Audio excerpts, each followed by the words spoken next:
صدر پرویز مشرف صاحب نے اب جو باتیں میں کہہ رہا ہوں ان میں سے بعض باتیں میں نے اپنے عید الاضحیٰ کے خطبے میں بھی کہی تھی، پرسوں جو جمعہ کا خطاب میں نے کیا اس میں بھی کہی، لیکن آج کے مضمون کو مکمل کرنے کے لیے مجھے انہیں کچھ اختصار کے ساتھ دہرانا پڑے گا۔ جنہیں تفصیل درکار ہو وہ میرا پرسوں کا جمعے کا کیسٹ وغیرہ لے کر پڑھ لیں۔ صدر مشرف صاحب نے جب 9/11 کا حادثہ پیش آ گیا اور ایک ہی ٹیلی فون پر وہ بتاشے کی طرح بیٹھ گئے، یو ٹرن لے لیا، دھمکی سے مر گیا کہ نہ باب نبرد تھا، لہذا نہ مرد نبرد تھا، دھمکی سے ڈر گیا۔ اس وقت انہوں نے کچھ اجلاس منعقد کیے تھے جیسے آج کل بھی کر رہے ہیں، آج کل ایک بڑا کنونشن ہوا ہے علماء کا بہت، ایک پھر چھوٹا اجلاس اور بلایا انہوں نے۔ اس وقت انہوں نے 16 ستمبر 5 دن بعد 16 ستمبر 2001 کو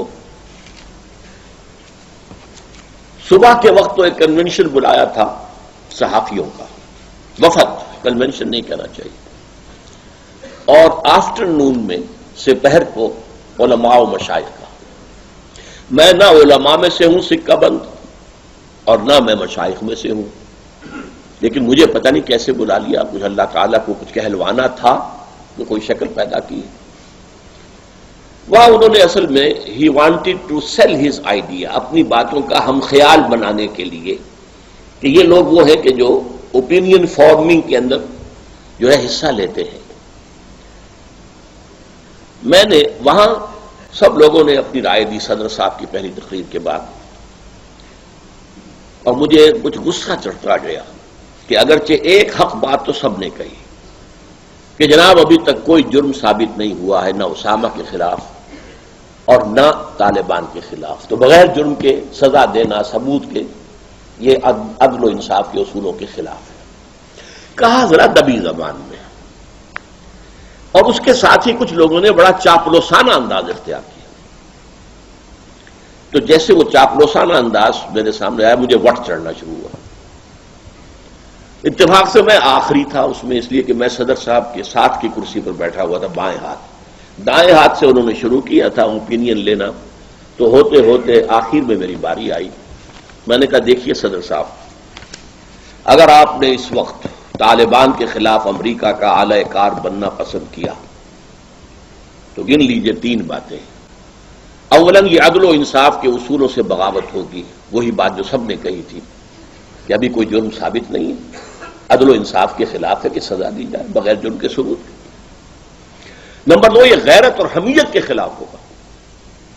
ہم نے ایک حکومت کو سپانسر کیا، طالبان کو پاکستان بے نظیر کے دور میں، اور بابر اس وقت جو تھے وزیر داخلہ، ان کے ذریعے سے سپانسر کیا گیا، امریکہ سپانسر کرنے والوں میں شامل ہے، اور ہم نے اس کو تسلیم کیا۔ اور ہمارے ہاں آج بھی سفارت خانہ موجود ہے، ملا ضعیف موجود ہے سفیر، اور صرف ایک دھمکی پر آپ ان سے پیٹھ پھیر لیں۔ آخر غیرت بھی کسی شے کا نام ہے، غیرت ہے عجب چیز جہان تگ و دو میں، پہناتی ہے درویش کو تاج سر دارا۔ ہمارے حال یہ ہو گیا ہے کہ اب کوئی غیرت باقی نہیں رہی، کہ نہ تھا کہ غیرت ناک تھا جس کا گئی تیمور کے گھر سے۔ تیسری بات میں نے کہی یہ اللہ کے اور دین کے اسلام کے خلاف بغاوت ہوگی، اس لیے کہ ایک مسلمان ملک کے خلاف ایک غیر مسلم حکومت، غیر مسلم ملک کی مدد کرنا اسلام سے بغاوت ہے۔ البتہ میں نے کہا کہ جو مصلحتیں آپ بیان کر رہے ہیں وہ صحیح ہیں۔ مصلحتیں کیا تھیں؟ ہمارا کشمیر کا مسئلہ حل ہو جائے گا، امریکہ کرا دے گا، ہمارا ایٹمی اثاثہ محفوظ رہے گا، ہم اس وقت کسی خطرے سے دوچار نہیں ہوں گے۔ میں نے کہا یہ آپ کی تینوں باتیں ٹھیک ہیں، میں مانتا ہوں، لیکن یہ عارضی ہے، بہت جلد آپ کی باری بھی آ کر رہے گی۔ اس کی وجہ کیا ہے؟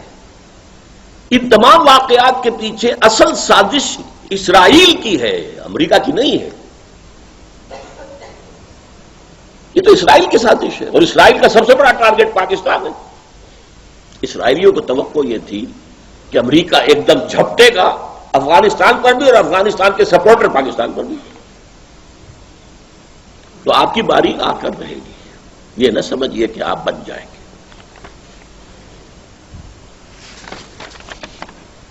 مجھے افسوس ہے، اور یہ میں نے افسوس ظاہر کیا تھا عید الاضحیٰ کے موقع پر بھی، پھر اپنے جمعے میں بھی. مجھے خوشی نہیں ہے کہ میری پیشین گوئی حرف بحرف ثابت ہوئی صحیح، افسوس ہے، لیکن مجھے بھی یہ توقع نہیں تھی کہ اتنی جلدی معاملہ ہو جائے. آج کیا صورت ہے، ایک ایک کر کے وہ مصلحت ہم سے دامن چھڑاتی جا رہی.